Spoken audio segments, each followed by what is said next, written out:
The old city jail was built in 1802. It is considered one of the most haunted places in Charleston, in South Carolina, and maybe even the South. So, why is it one of the most haunted places? I don't fucking know. I just made this shit up on the fly. I know.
The old city jail is the most haunted place in Charleston in South Carolina, and maybe even the South. The country. The country.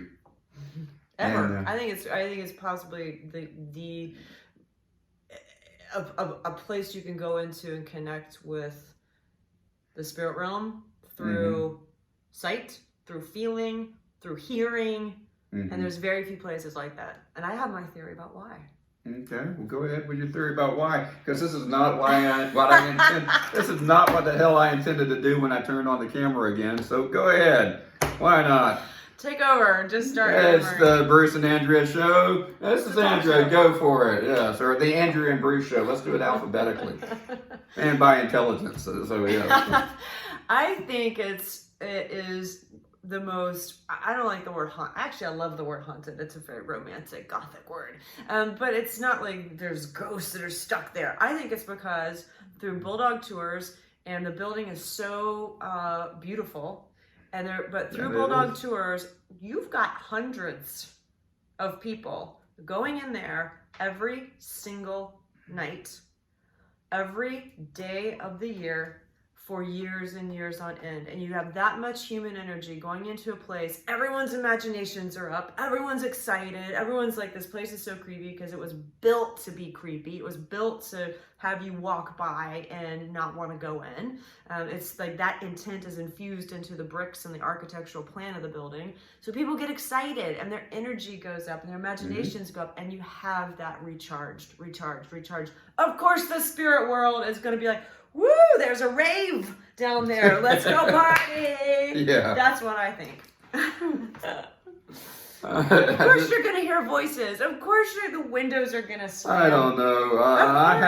I'm tired. I haven't had a lot of sleep, but I just envisioned a bunch of ghosts in there with glow sticks. Just rave. Okay.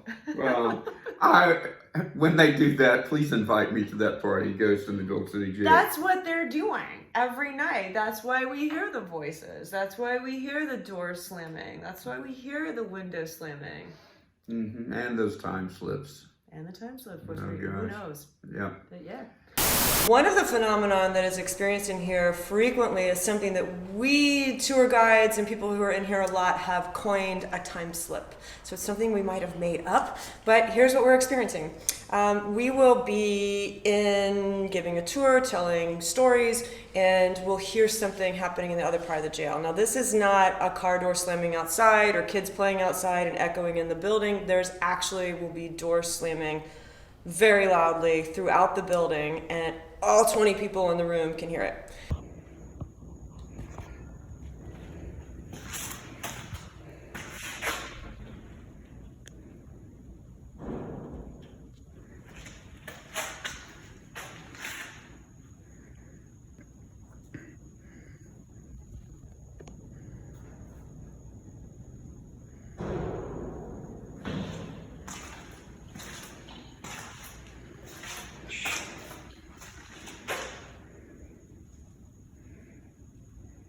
So what everybody always thinks is, oh, there's another tour group coming in the building, because sometimes the tours rotate.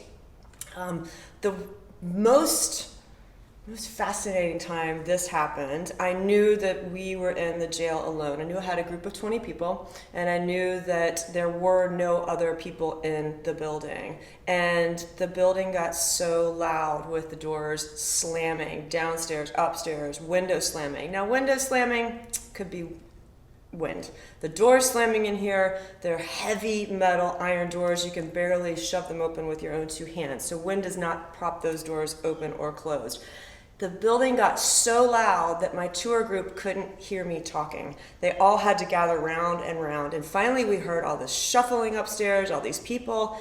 And I said to the group, I said, there must be another group of people in here. We go upstairs, of course there's nobody here. So we've started calling that time slips. We think we're actually hearing something that took place 100 years ago, or more than 100 years ago, when the jail was active. So something's happening where in present day life, we are hearing all of the life in the jail when the jail was active. It's fascinating. Creepy, fascinating.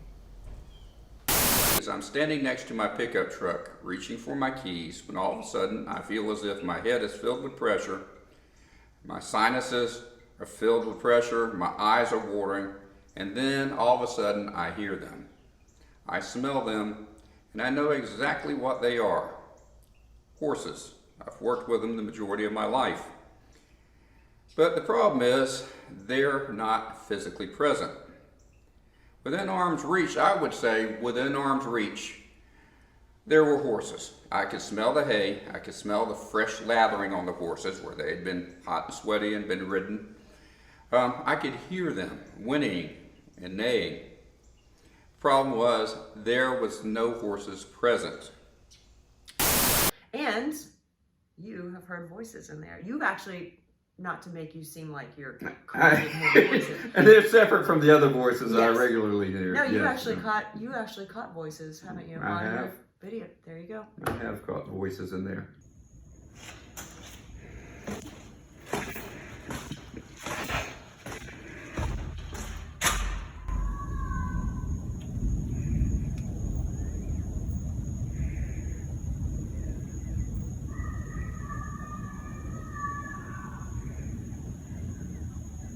Did you know at the time what you were hearing, or you just heard a voice?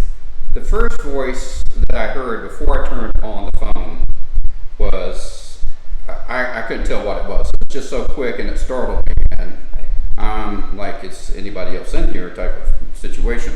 Then I turned on the phone. The next time I heard a voice, it was definitely hello is what I heard. And a child's voice? In a child's voice. And then there was other follow-up in the same voice, but I could not distinguish what that was. And other people that have listened to it on the tape prior to this can't tell exactly what they're saying. That was just me leading. That was, that was actually so I could show people. If you hear the voices on the phone, then Bruce is not crazy because you're hearing them too. So there are voices in the jail. So yes, we did capture that. And we and it's creepy. dealt with that.